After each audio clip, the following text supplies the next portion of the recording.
welcome back to my channel, and today I'm going to be talking about the history of physics. This video specifically, I'm going to be talking about loop quantum gravity. So what is loop quantum gravity and why is it important? Loop quantum gravity is a theory that combines both quantum mechanics and general relativity together. Now loop quantum gravity is at the frontier of physics and is being heavily researched on. So if loop quantum gravity is being heavily researched on, that means then the combination of general relativity and quantum mechanics must be really important. To truly understand that, we must talk about the relationship between quantum mechanics and general relativity. So quantum mechanics describes the motion of particles.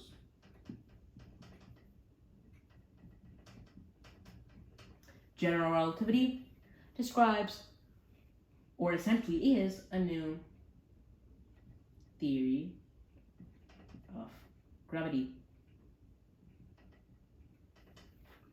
Now, how does quantum mechanics and general relativity not combine perfectly? Now, the reason I said not combine perfectly is because if they do combine perfectly, we wouldn't need an unorthodox theory. By unorthodox theory, I'm referring to a distinct new theory. This distinct new theory just represents loop quantum gravity. So if quantum mechanics and general relativity are perfectly compatible, then we wouldn't need a new theory. So we need a new theory, hence loop quantum gravity, which means there's some sort of problem. Well, the problem is we can't use the equations of general relativity to describe the motion of particles, and we can't use the equations of quantum mechanics to describe gravity. We just get tons of errors and problems. So we can't do this. But here's just a brief description of quantum mechanics and general relativity. General relativity is a theory proposed by Albert Einstein that rewrites the Newtonian version of gravity itself. Isaac Newton studied gravity is a force, and he summarized this to his law F is equal to G times m1 m2 over r squared, which is the inverse square law, and this is a very efficient law. We can calculate the trajectory of planets using F is equal to ma and this universal law of gravitation over here to do many, many things. But sometimes it doesn't work. The reason is because when we have the planet Mercury, Mercury deviates a lot of times when it goes around the sun. Because it's so close to the sun, the gravitational effect probably pulls it, or there's probably many other reasons. So essentially, scientists suspected one of these reasons, but Newton's law didn't work, which means that it wasn't a perfect thing. Now, if Newton's law couldn't work there because it was inaccurate enough, then we have to invent a new theory, which is precisely general relativity. Notice Newton's law is actually pretty important. Newton's law of universal gravitation over here could describe the trajectories of many planets and the forces of many planets with high accuracy. It involves just basic algebra. If you could master essentially multiplying units together, you could master this, and you could pretty much know the forces of pretty much regular sized objects. So if you just have two critical conditions, then you would need general relativity. Even today, a lot of scientists use Newton's law of universal gravitation. Einstein's general theory of relativity is actually pretty hard to compute because it involves tons of mathematics. Quantum mechanics, on the other hand, is developed by a lot of people. Niels Bohr, Albert Einstein also helped it in a sense. We have Max Planck, Werner Heisenberg, and essentially many more people itself on quantum mechanics. Quantum mechanics describes it small, so it started from black body radiation, the photoelectric effect, we have photons, we have quanta, and we were trying to experiment. Scientists started experimenting things, researching things, and so on and so forth. Once they started experimenting and researching things, then they started trying to create a mathematical version and description of the motion and evolution of particles. Hence, this became quantum mechanics. So we have quantum mechanics and general relativity. That's just a brief history of both subjects. Now, we have discrepancies, and as I showed, that general relativity can't essentially describe the motion of particles, and quantum mechanics can't describe gravity. So we need essentially a new theory to do this, or an unorthodox method. Now this is called loop quantum gravity. Now, we have loop quantum gravity over here, which is a pretty good theory in a sense, but there's also one discrepancy which loop quantum gravity essentially resolves, and it's actually very important. It's called background independence. What this says is that if a theory states that there is a space and time and then develops all laws above it, it is background dependent. So quantum mechanics is background dependent. Why?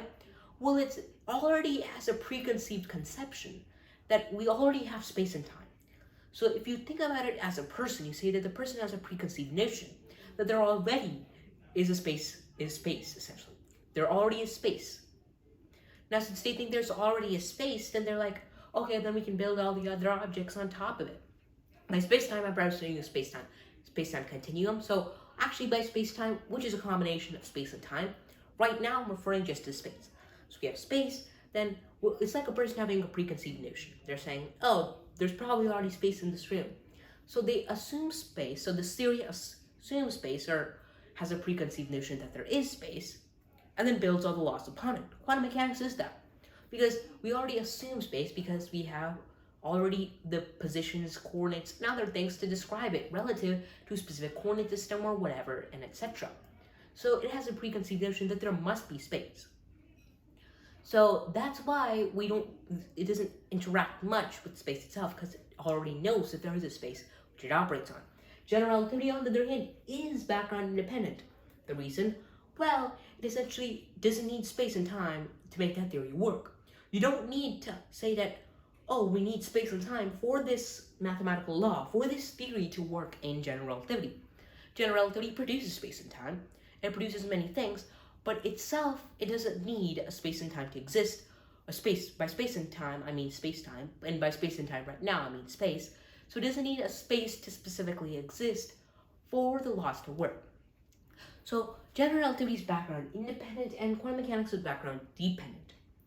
Now, essentially, a background independent theory is better because it already produces space, so it can have space, but it doesn't really rely on the fact that we have space. So background dependent theories rely on the fact they have space prior to actually the mathematical laws. Background independent theories don't rely on space.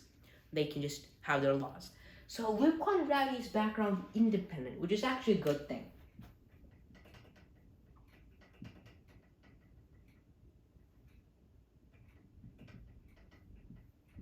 Which is a good thing. General relativity is background independent. Quantum mechanics is in the background dependent side. Okay. So this is one thing that's good about loop quantum gravity.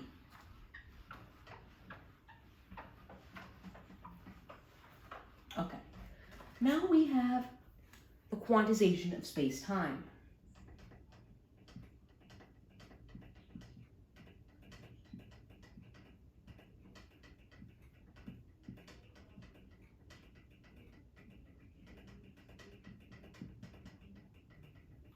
So loop quantum gravity tries to quantize space and time.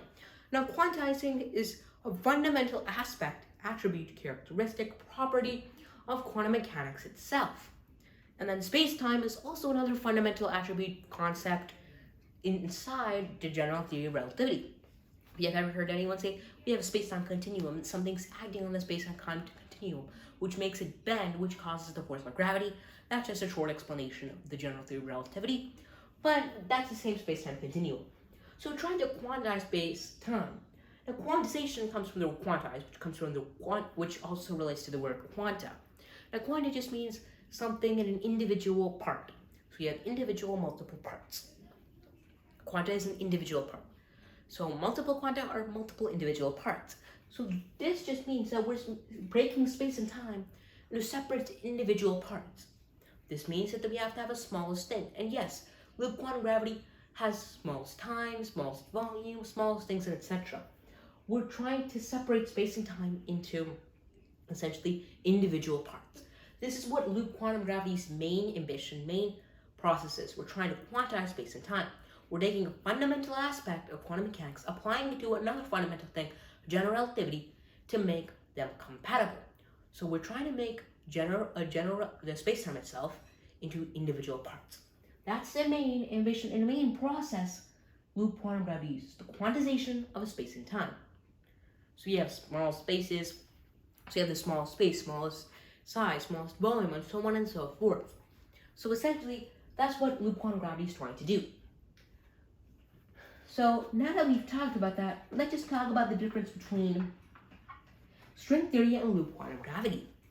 String theory is essentially just a theory that describes the combination of quantum mechanics and general relativity, but with a totally new theory. So string theory, which we'll abbreviate S.T or ST, just mainly believes that we have essentially strings. And these strings vibrate at different speeds to create different effects and particles. So string theory tries to also combine quantum mechanics and general relativity, but in a different way. Loop quantum gravity, which is LQG, does it in a way where we quantize space and time, but we create individual loops, hence the name loop. So this word comes in, we have loops, and these loops combine to create space-time itself.